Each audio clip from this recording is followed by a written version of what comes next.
shortly after the seventh child was born, my birth father, decided to place his newborn child, their newborn child, excuse me, into his car and drive across state lines to the state of Florida and go retrieve the first 3 of the 5 children who were in state custody. So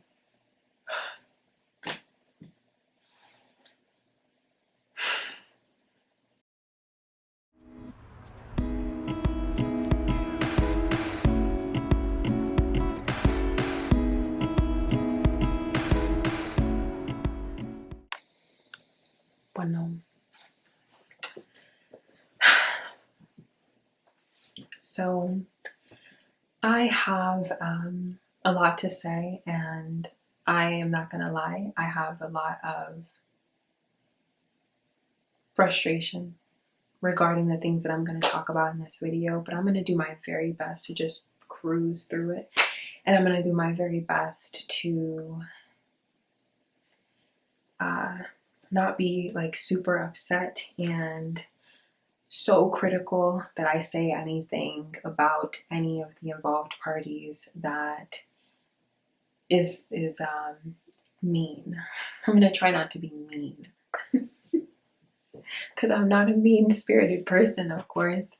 This is just a very infuriating topic for me.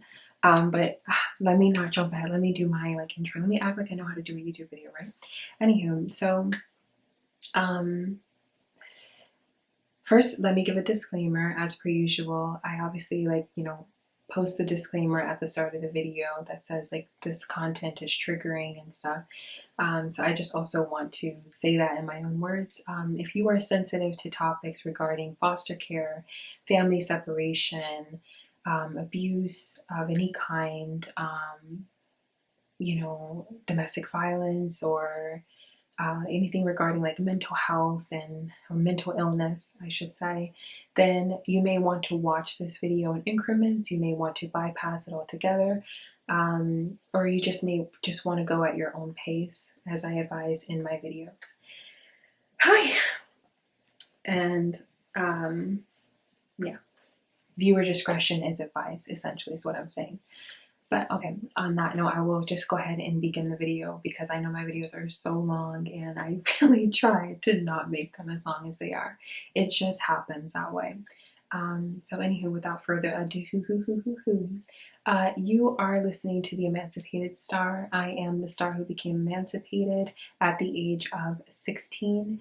This season, essentially, the Emancipated Star chronicles the story of my life before, during, and after my emancipation, specifically as it pertains to that decision. So I'm not telling all of my business and all of my life, but specifically the moments in time that pertain to, that led up to, and revolve around my decision to become emancipated. Just in case you are clicking on this video for the first time and have not watched any of the videos in the series. You might want to, though, so that all of this makes more sense. In the last video of this series, let me backtrack actually. So again, in case you are new here, in case it's your first time listening to one of these videos, this is season 1 of the Emancipated Star video series. In this video in particular, I am on video number 4, and I am discussing the timeline of events that happen across state lines while I am in the foster care system in the state of Florida. In the previous video, which was video number 3 in this season, which is season number 1, I discussed some of the majority of the abusive situations and the incidents of abuse, rather, that I experienced in the foster home over the course of the 7.5 years that I was in my foster mother's custody. So just in case you're following along but need a recap, that's where I left off in the last video. So video number 3 was about the abuse that I experienced all throughout the time I was in the foster care system in the state of Florida. And in this video, video number 4, I am now going back to, I'm starting from the year 2000. So I'm not necessarily talking about things that happened over the course of the entire time I was in the system. I'm going to go back a little bit in time. So just, I hope that it all makes sense, like, and that you're able to follow along. But yeah, so I'm starting in the year like 2000 basically, and I'm going to probably talk about things that transpired over the course of a few years, and then I will get to, I don't know, I'll probably like stop at like 2003-ish and then pick up from that point in the next video, just because there is so much information like in every video, I'm aware. But yes, anywho, I don't want my intro to be too long or much longer than it already is. But I think that there was something that I may have wanted to say. But I don't know, maybe if I remember it, I'll just like interrupt my own self, my own train of thought, and go back to it. Oh yes, I remember there is something I wanted to say. So just really quickly, there is something that I wanted to say regarding like some of the things that I mentioned. Just generally speaking, a lot of the things that I'm talking about are from my own recollection. So I may get like one or two small details, like I don't know, like the age of someone, or like a specific detail about someone wrong, but it doesn't discount any of the experiences that I've had.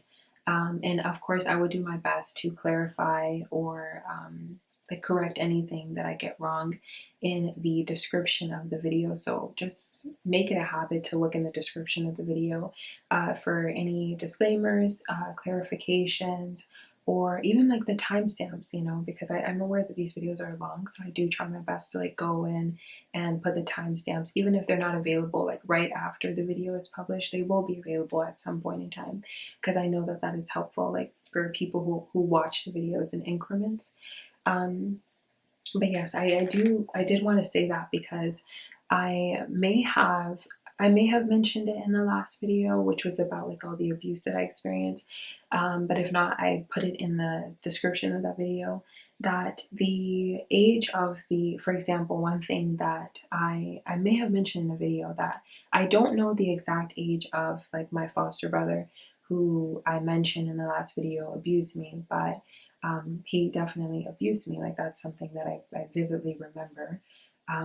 So his age, I may have like not gotten his age correct, but, or I may have not stated his age correctly, but that's because I was 5 and don't have like any like solid like evidence of, or I didn't have like any knowledge of like how old he was. I just remember he was taller and he was older than me. So I may have like made that disclaimer in the description, but upon like reviewing things and, you know, still working on like all my research notes and stuff, I like found some things and learned some things. I just wanted to like go ahead and like mention that I may get some like small details wrong, which is why you should always just like check the description, because I'll clarify it later on after I publish the video, in case I don't make a disclaimer like right there on the screen, you know. Anywho, because I know my videos or my intros are so long. Okay, so in this video number 4, I am gonna start off with what's happening. Oh yes, where my birth parents are. Okay, so in the previous videos, I did mention that after the incident that happened in the motel that led to my siblings, my older siblings, and I being placed into the foster care system in Florida, my birth parents separately returned to the Midwest. My birth mother returned to the Midwest on her own. I'm not really sure how that happened or who facilitated that. Especially because she was just so heavily codependent on my father, especially with her very limited English and like no finances of her own. So I'm not sure how she made it back to the Midwest, but she did. And my birth father was, of course, in jail temporarily for the charges and alleged domestic abuse. And then later on, he returned to the Midwest and reunited with my birth mother. So that happened in the year 1999. Again, to my recollection, I don't have any like concrete evidence of that. It's just like the way that the timeline of events happened. I'm pretty sure it was 1999. So approximately 1 year later, in the year 2000, my birth. Well, let me before I get to the point I was about to make.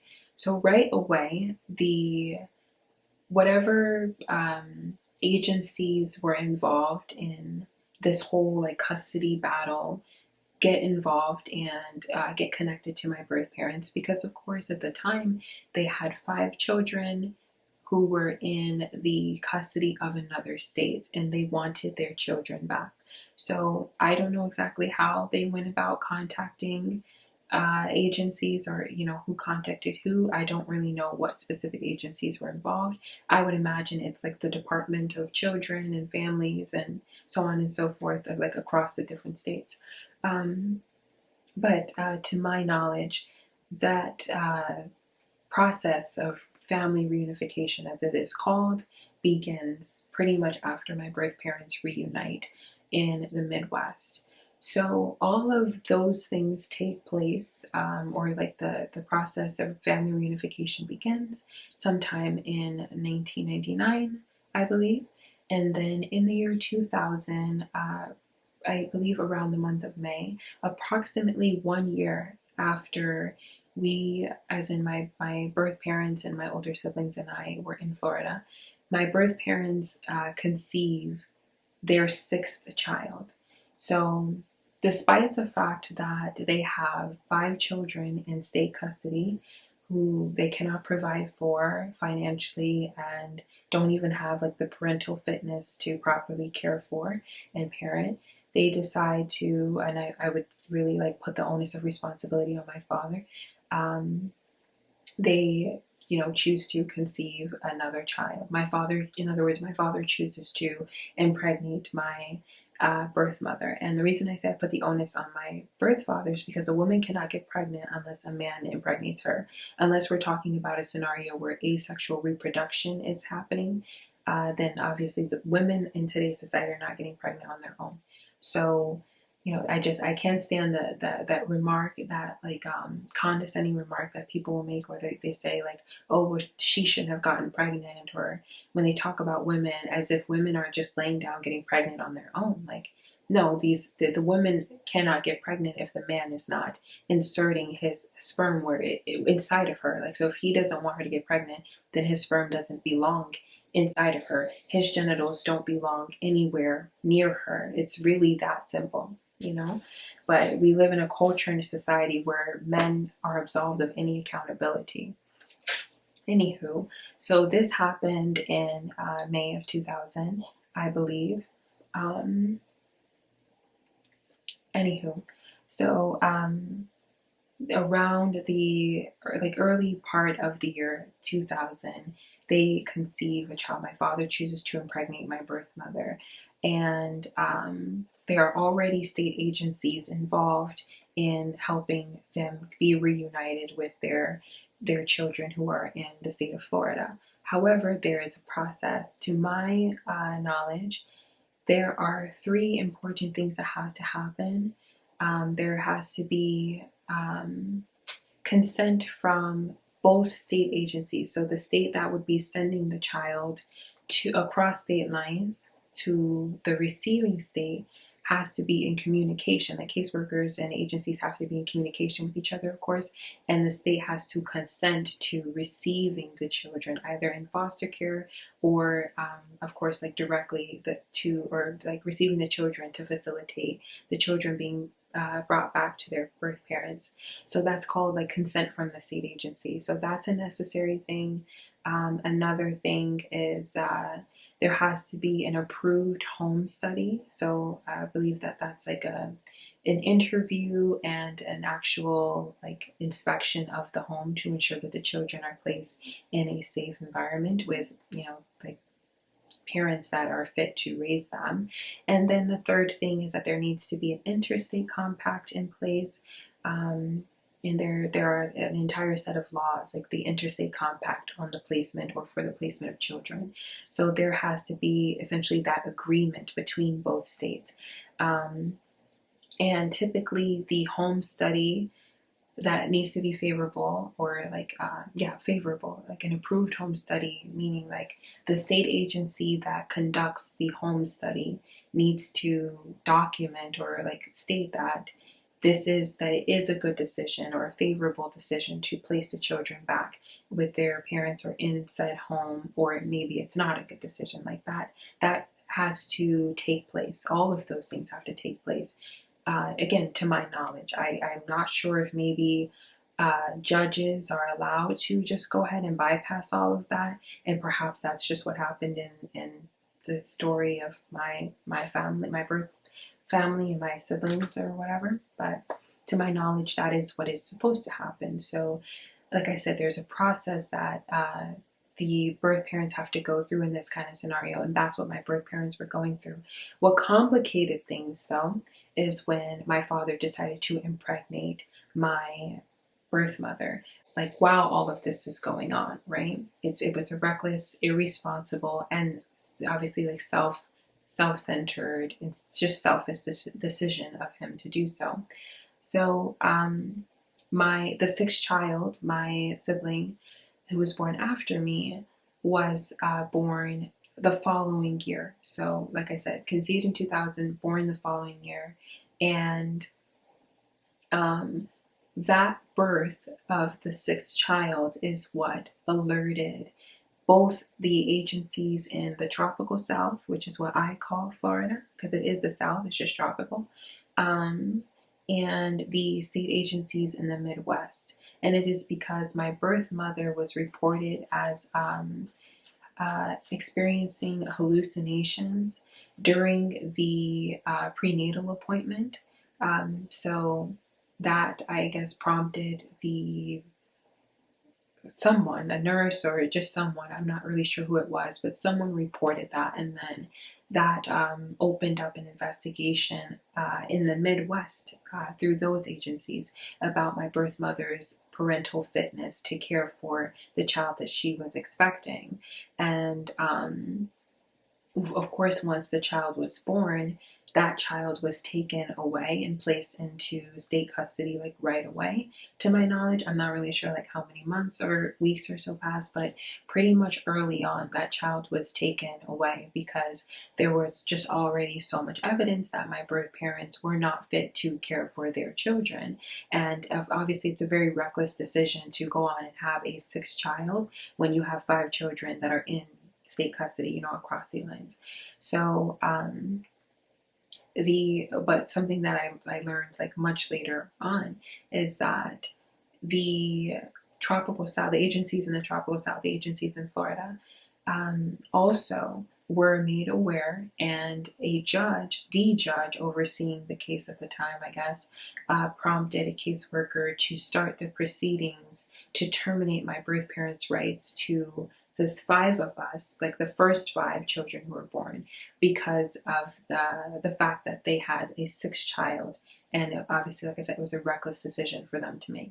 So in case this is like just so much, basically by this point in the timeline, both the Midwest agencies and like the tropical South, the Florida agencies, have both decided to begin to terminate my birth parents' rights because of all of the evidence that they are not fit to take care of their children. There's the domestic violence that is documented, and there are just so many incidents where my father had the police called on him and was literally placed in jail. My birth mother had hospitalizations, probably from all of the abuse that she was enduring, as a young lady in her 20s, being abused by someone who's like slightly older than her and who has complete control over her. So there's the hospitalizations, the domestic abuse, and the fact that they just don't even have like the finances to care for their children. And then clearly there's like a layer of incompetence and just like a lack of education here, because of the fact that there's no logic in the decision to keep having these children and bringing children, birthing children into dysfunction, right? So that's all that's transpiring in the year 2001. So after that child, the sixth child is in state custody now in the Midwest. In addition to having to go through this process of quote unquote family reunification with the Florida agencies, my birth parents also had to essentially prove that they were capable of parenting their sixth child in order to get their sixth child out of state custody in the Midwest. So now they're going through those very two different, processes, and dealing with agencies like across state lines. And it just gets worse. Essentially, it just gets worse. So, like I said, home studies have to be conducted, right? To my knowledge, at the end of the year 2000, the first home study was done and it was deemed unfavorable. I've not read that home study, but I know from other things I've read that that was deemed unfavorable. The second home study that was done in the year 2002, towards the end, like I think in the fall, actually, like somewhere at the start of the fall. Yes.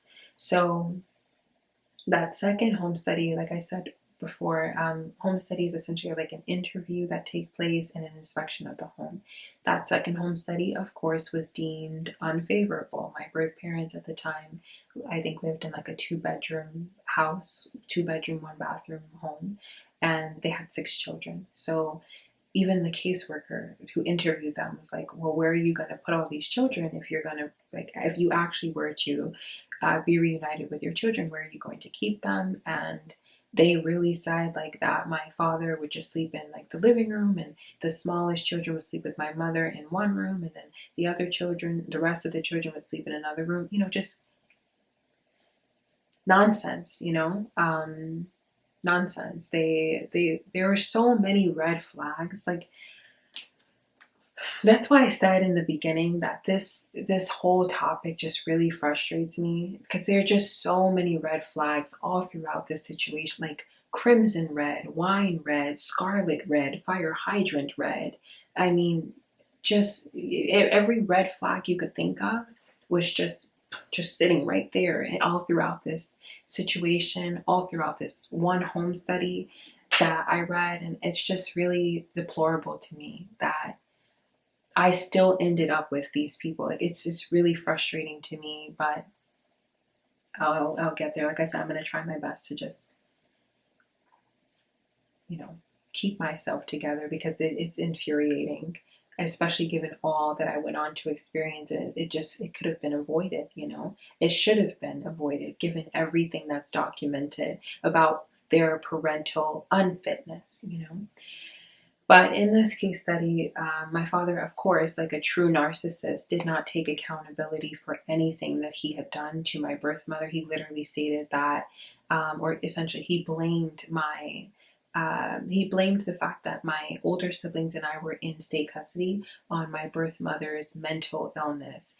He said that it's because she has problems in her head that their children were taken away. They vehemently denied any domestic violence, despite the fact that it's documented.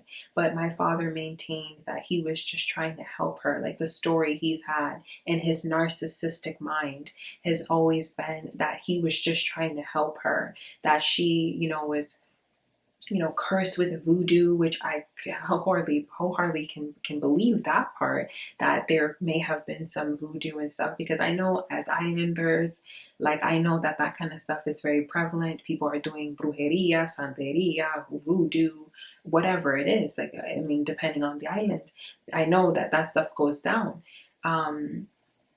So I believe there could be some credibility to that. However, the idea that he was just helping her, I don't believe that. That's literally what a narcissist would say.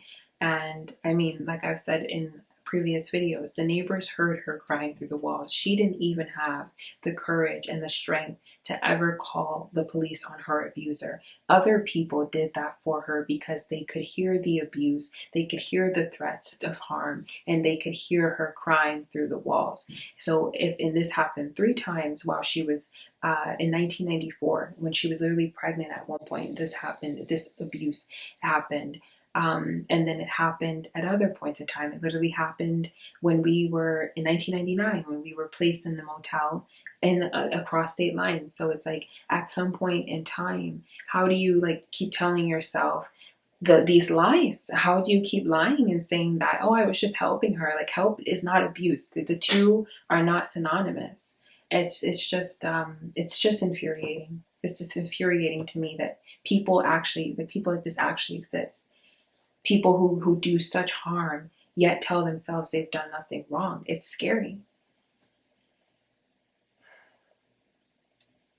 So, anywho, as I was saying, I'm gonna just calm down a little bit. But yeah, so he blamed all the problems on my birth mother's like mental illness, which I truly believe more than likely came from all the abuse that she dealt with as a young lady. Like, she met him in Cuba when she was only 24. I was just 24, not too many years ago. Like, what, two years ago? I can only imagine like the way that he destroyed her world after everything she had already gone through, like island hopping and having to survive so much, like as an island girl and stuff. I can only imagine like the way that I know the way that he derailed her life. Actually, I don't have to imagine. I know. What I guess what I'm trying to say is I can only imagine like how gullible and impressionable she was. And I think he just completely took advantage of that, because the fact that she was so limited and codependent on him, especially in in a country where she didn't know the language and she didn't have anybody but him. It's a dangerous position to be in for any woman, for any young lady in her 20s, you know? That's why I'm so independent, because I would abhor being in any situation like that, especially after everything I was born into and everything I've witnessed. But anywho, I'm just going to keep going. So, like I said, in this home study, there were so many red flags. Like I said, scarlet red, crimson red, colored flags, wine red, colored flags, like you name it. Just red flags galore. And like I said, he took no accountability. They denied the domestic abuse, contradicting, reports where she at least once told the caseworker that he did abuse her severely, like back in Miami. They admitted that they did not have the financial stability to take care of their children, that they were going to need help, like probably government assistance. They said that they were going to need like childcare, like help with actual childcare, because of my birth mother's her mental limitations.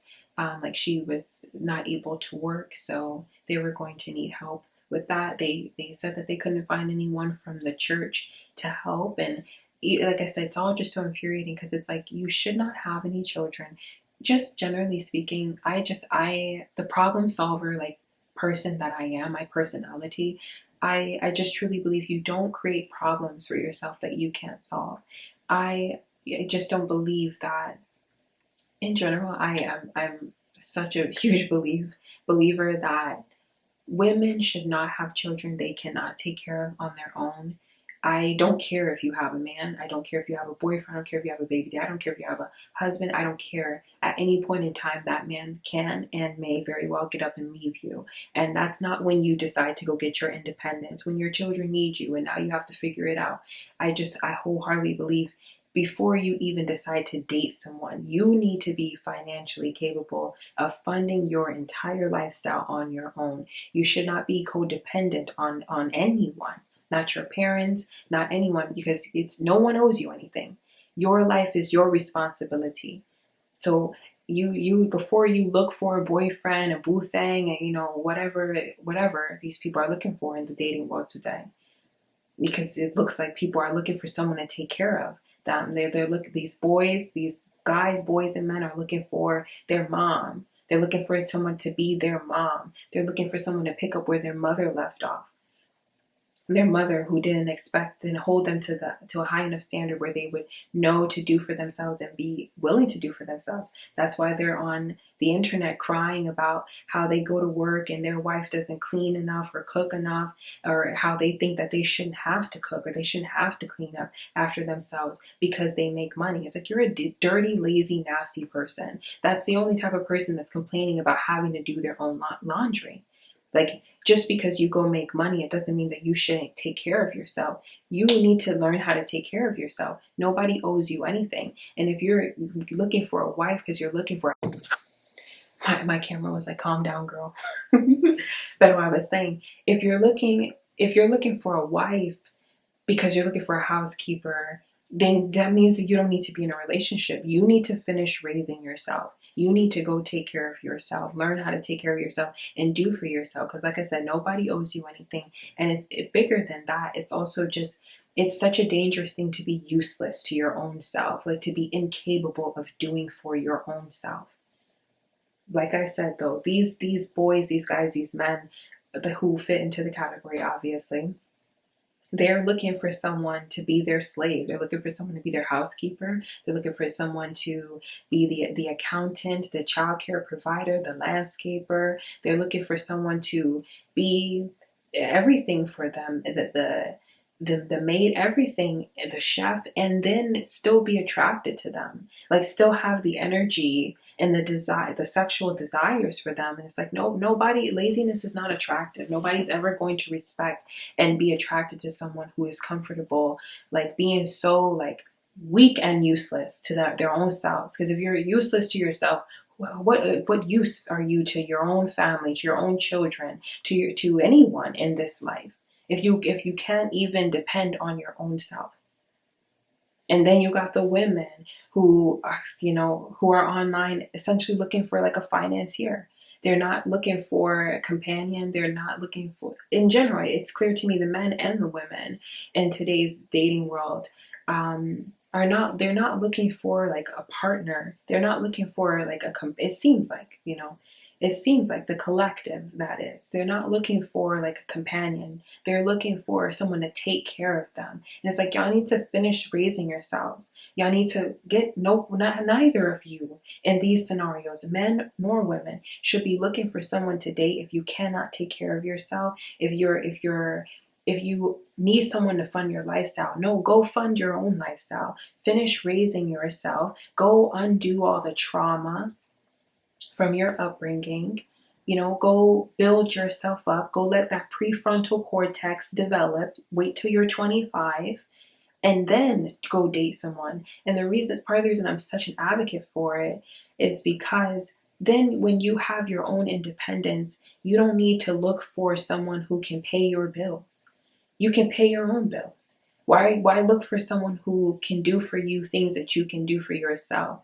When I think it makes way more sense. And I thought the point of dating, at least, was for the things that you cannot pay for, the things that you can always pay for someone to do, to provide services for you. You could pay for someone, or pay for food. You could pay for things, but you cannot pay someone to genuinely care about you. You cannot pay someone to love you. You cannot pay someone to care about like your wildest dreams, or to listen to you day in and day out, and to support you. Like, you cannot pay for those kinds of things. And that's what I thought dating was supposed to be for, and having a life partner, romantic partner, it's for the unconditional, maybe not unconditional, but it's for the genuine like love and support that you cannot pay for. The genuine love and support that feels good because it's genuine. Because the person could be anywhere else in the world. The person could be with anyone else in the world, but the person chooses to be with you.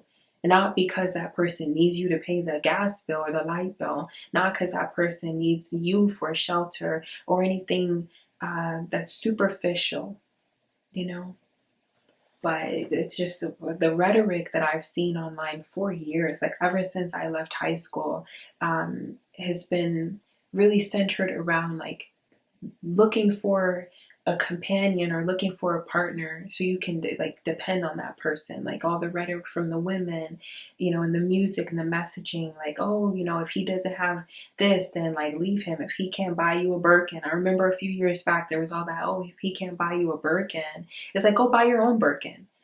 I don't believe in asking people to do things for me I can't do for myself, but I'm just different, I guess. I just but I think also it's that I see what happens when I've seen like so many examples of situations or relationships, if you can call it that, where people are obviously stuck.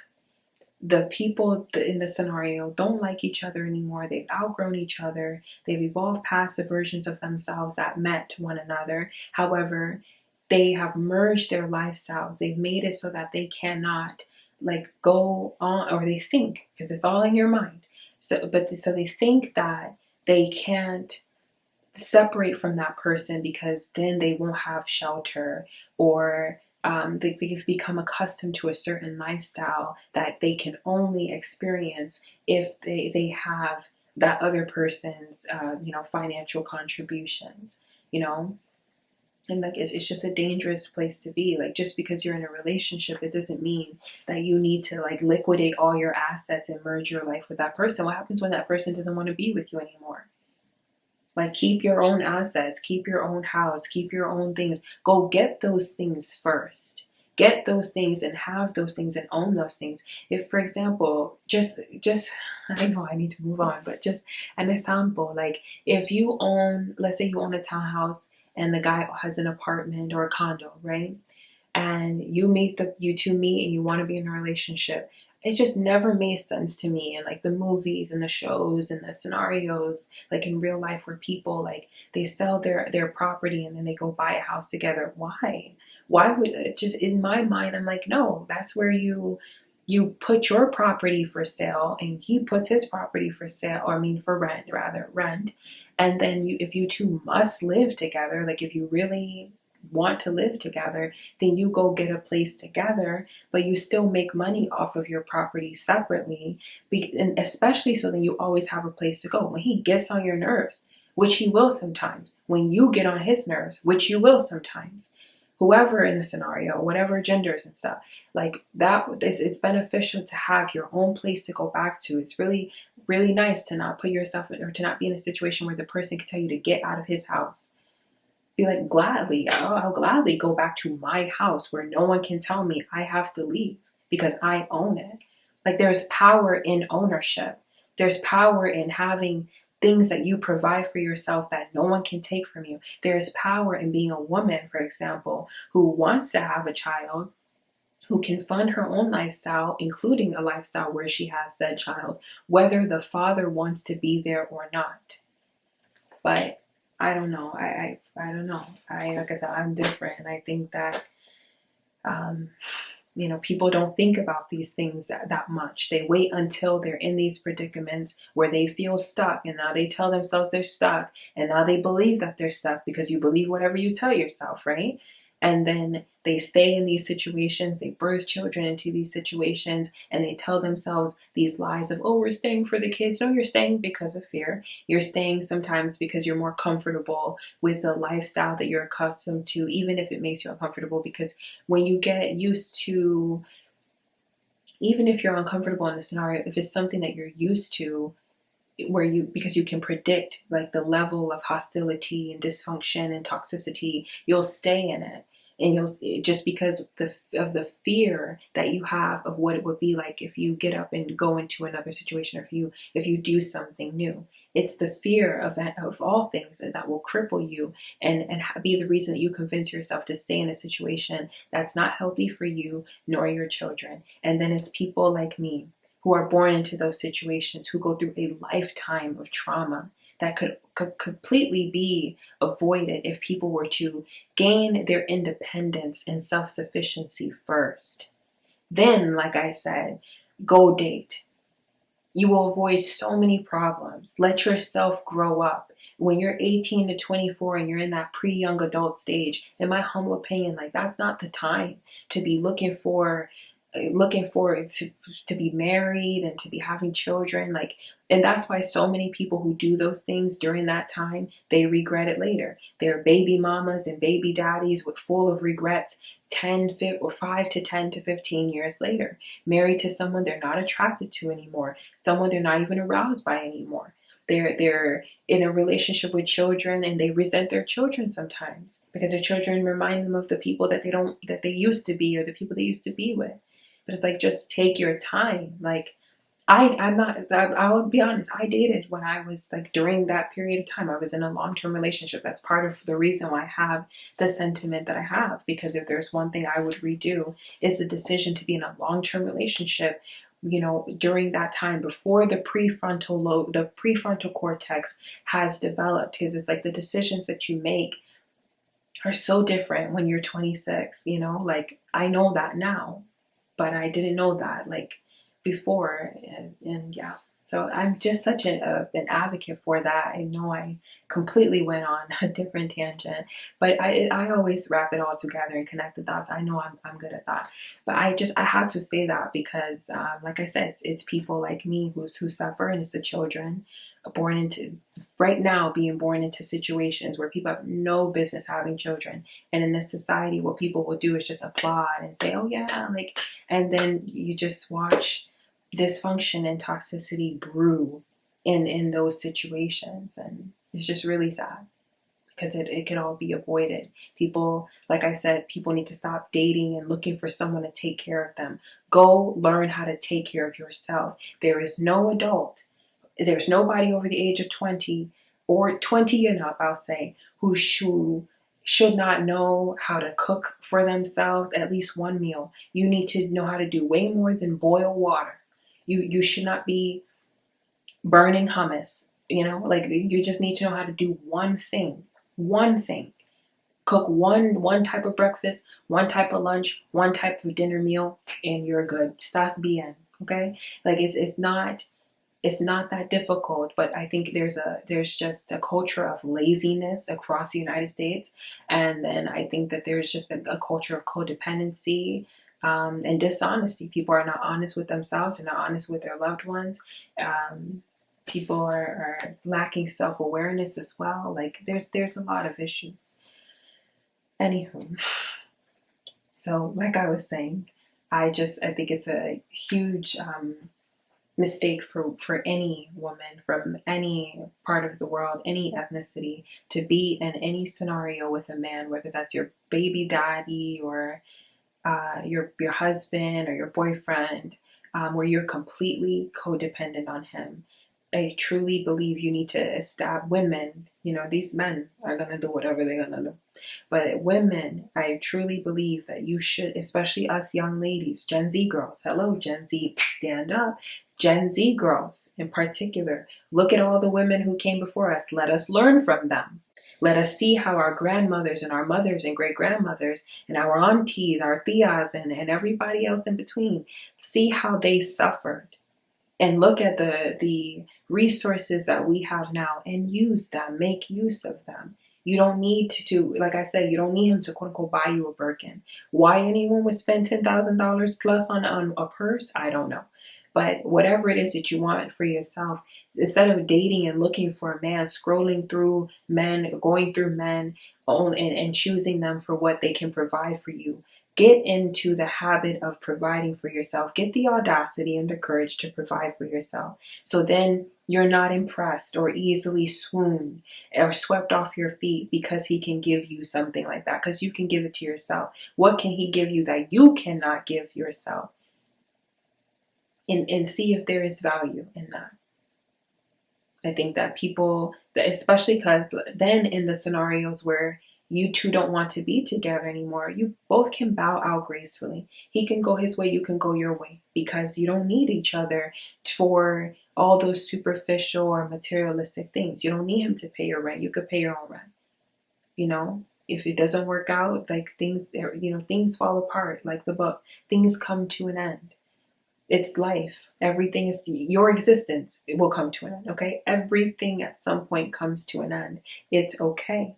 You're not pessimistic or negative or cynical. You are being realistic with yourself that at some point in time, you may outgrow him. He may outgrow you. You may evolve as humans are supposed to. You may evolve into a new version of yourself that is not compatible with him. And at that point in time, nothing should be the reason that you stay in a situation that you have outgrown. Definitely not something like rent money. Oh, I need him because he drives me to work. Girl, please. Oh my God. I'm getting irritated. Oh my God. It's just like, oh my God. Because it's the children born into these situations that suffer. Anywho, going back to my situation and how I suffered, So, 2002, right? Another homestead, just gonna dive right back into it because I can go on and on and on about that topic. So anywho, so I was talking about the timeline of events that are occurring in 2002, like in this whole scenario. So as I said, there was the sixth child that was conceived, and then in 2000, the state agencies are both alerted to that in across state lines and of course in the Midwest. So I guess, oh yes, there was a home study that was conducted at the end of the year 2000, and then another home study that was conducted in 2002. Okay, I found my place again in the timeline of events. So as I said, my birth parents, they admitted that or acknowledged that they could not financially provide for their children and that they would need the help. And okay, now remember, that's why I had all that to say about how that's just a terrible thing for adults to do, to have children that they know that they can't provide for, and children, for women, I mean, to have children with anyone, like whoever their companion is, and to be codependent on that person. It's really dangerous. To me, it's a form of child abuse. Like, you need to be able to provide for your children on your own because that is your child, like, no matter what.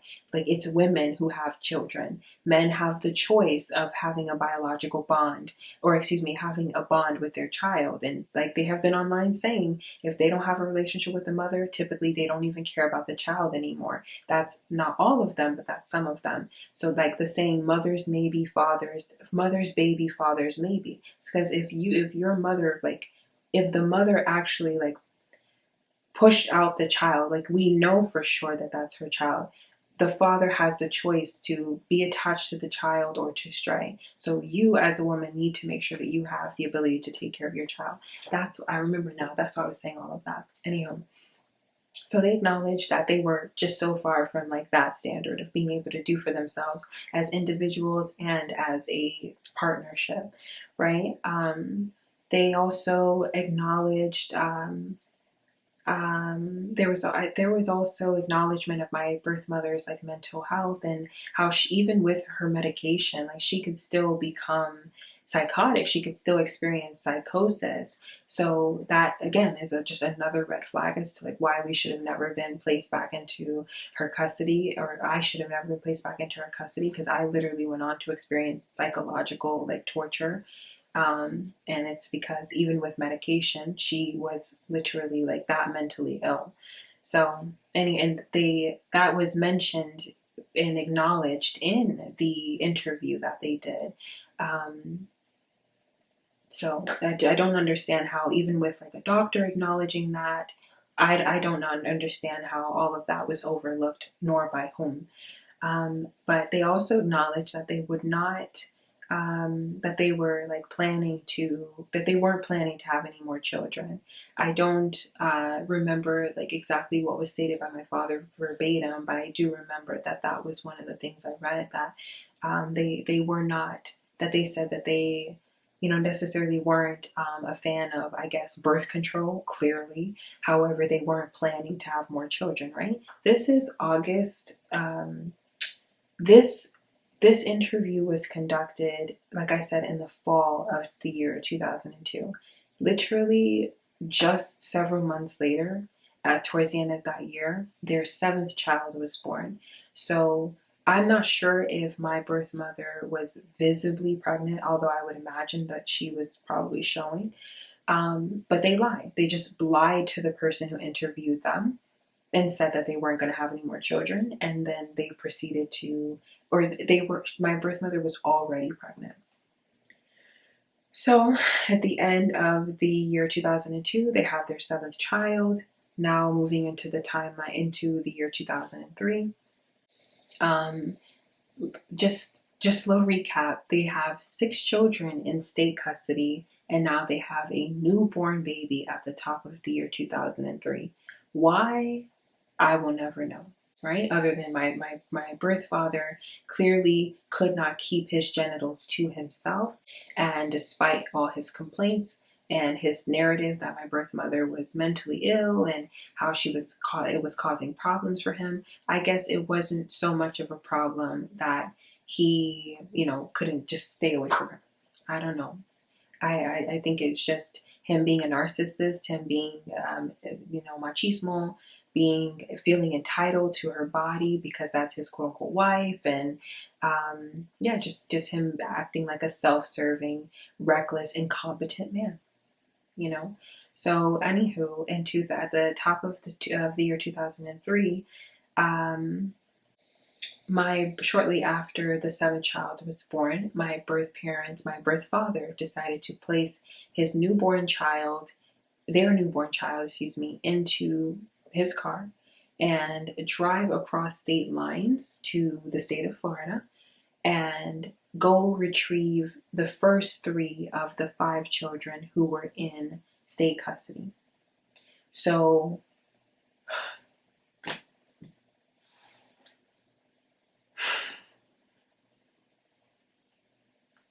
this is why I said it's so infuriating to me. Because it just gets worse and worse and worse, 6 children in state custody. He could not provide for any of them, didn't make enough money. His wife was essentially just not even of sound mind. He put his wife and a newborn baby in the car and for hours drove to the state of Florida and retrieved the oldest 3 children who were in the foster care system, and then put all of them back in the car and drove back to the Midwest, and then said nothing about it to the state agencies. This transfer was done illegally. There was no consent from the state agency, of course. There was no approved home study done, like I said, in December 2002, I believe. That was the first one. The second one was in 2002. Neither of them were deemed favorable. There was no agreement or interstate compact in place. There was no agreement between the Midwest agencies and the Tropical South, the Florida agencies, to reunite these children with their birth parents. Yet somehow he was able to retrieve not 1, not 2, but 3 of his children from the foster homes, place them in the car, and drive them back. One of my siblings who was on that voyage told me she vividly remembers that trip. And then they said nothing, despite the fact that they had just acknowledged that they could not provide for their children financially. So I can only imagine the way that my older siblings suffered. The reason that this all came out is because a caseworker made an unannounced visit.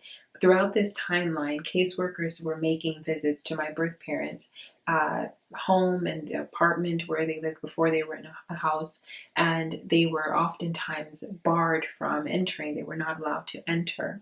When they tried to make a scheduled visit, they just weren't allowed to enter, or my birth parents wouldn't even cooperate. It's documented that they didn't even return or accept those attempts to schedule a proper visit. So a caseworker just decided to show up one day, and this is early 2003, and that's when the caseworker found that there were not 1, not 2, not 3, but 4 children in my birth parents' custody. The newborn baby that was born at the end of 2002, and then the older 3 from the Florida foster care system. That caseworker did the right thing by reporting to the agencies, whatever necessary agencies, that the children were placed illegally there, that a judge did that a judge decided to bypass the law essentially and all these three very important, criteria, and just allow for such a transfer. And nothing was ever done. Nothing, even though the caseworker did the right thing by reporting it, nothing was ever done to my knowledge, that is. Because, well, they remained. My older siblings remained, and that was in the year 2003. So I think I'm gonna stop right here. So just like a quick recap, it's 2003 and the sixth child is already in state custody, in foster care, I believe, or with a foster parent. And then the seventh child is a newborn. The older three that were just recently illegally returned to my birth parents' custody, they were not going to school. They were not being there. I don't believe that there, from my recollection, I'll say, I don't believe that there were even caseworkers and whoever else is supposed to be involved, like regularly, like checking on the children. So my older siblings were just left with these unfit parents. It's just atrocious. Like, what's going on, bro? Like, it's like, I'm a meal, It's just infuriating. But anywho, I think I'm gonna stop this video pretty much right here, or I'm gonna like pause on the timeline events right here because I have no idea like how long this is. But yeah, there's already like so much that I've like placed here. I went off on my tangent as well, so I know this has got to be pretty long, which means it's gonna take a while for me to edit it. But I will pick up on the timeline of events in the next one from like basically this point. I stopped at 2003. So yeah, essentially to summarize, because in the next one I'm going to switch back to what's happening with me in the foster care system in Florida. So this is kind of like just me putting like a pin in what's happening across state lines. So just like to summarize, the sixth child that is born is in state custody, and my birth parents have to like go to visits and comply with whatever is required of them in order to possibly be reunited with that child. I will say this, that they were in partial compliance like the entire time. So there were some things that they did, but some things that they didn't do. For example, it took a long time for my birth father to finally go to the domestic violence classes, but ultimately, I believe, from my recollection, that he did complete that. It was noted that he did complete those classes. But then there were other things that they were supposed to do. It is also noted by caseworkers that they made some attempts to communicate with my sister and I, who were in the same foster home, and the other children who were in their separate foster homes. I don't have any recollection of that, but of course I was a baby. I was like 2 and 3, so I was probably like, goo goo gaga and stuff like that when my birth father, called me. I mean, I did learn that I was in preschool, like by the time I was 2, and I was reading twice a day. So I probably could say more than Google Gaga by that point in time. But I just obviously don't have any recollection because I was 2. Like I remember the very first time I spoke to my birth father on the phone, but by that point in time it was closer to when I was like transferred back. So I remember that conversation, but I don't remember like anything beforehand. So it is noted that they were in partial compliance, but that they were not consistent, that they did not consistently like communicate with my siblings and nor with myself. And other things like that. So, and that's only relevant because, of course, my battery died like mid-sentence. Also, I just looked at myself in the mirror and I saw that I had like a little bit of lipstick on my teeth. Hopefully, it wasn't there for too long because I'm not re-recording this.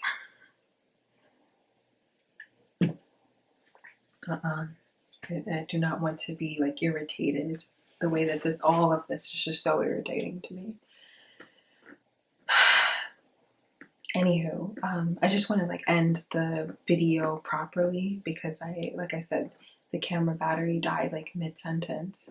So I was saying that my birth parents were in partial compliance the whole time, and the reason why that is relevant is because they have to complete, or they're supposed to complete, parents and birth parents in this kind of scenario where they're trying to get like their children back and stuff, they have to complete certain tasks in order to get their children back. So that's why I was just making a mention of what of some of the things that I recall that they were um, like documented as doing or completing and not completing.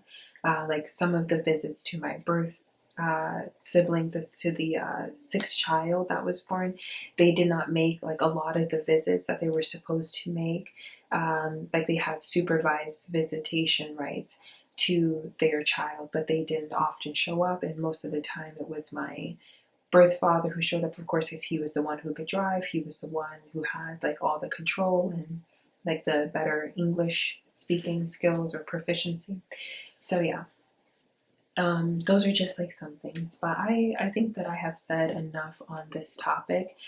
So yeah, I think I would just leave it right here, or like close out this video at this point.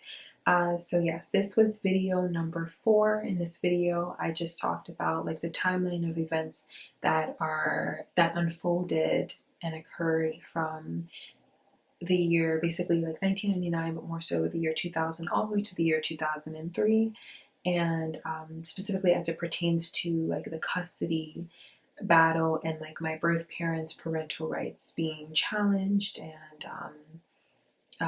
essentially like being terminated, but not just yet, just like all the proceedings and things that led to those decisions, or that were supposed to lead to those decisions, right? Because I ended up back with them. So anywho, trying to think if there's anything more that I wanted to say, but I think not. I think that um, I did want to talk about like some of the things that were happening like with me in the foster care system, like during those same years, like 2000, 2002 and stuff like that. But it's okay. I think I'll just like pick up from that point in the next video, video number 5. So yeah, I'll just like, I'll figure out like what I'm gonna title that and what that video is going to be about. But anywho, I will just leave it here. As I said like 3 times already. So yeah, on that note, I would just say thank you for listening. I hope that you learned something. And yeah, tata mi amores, take care.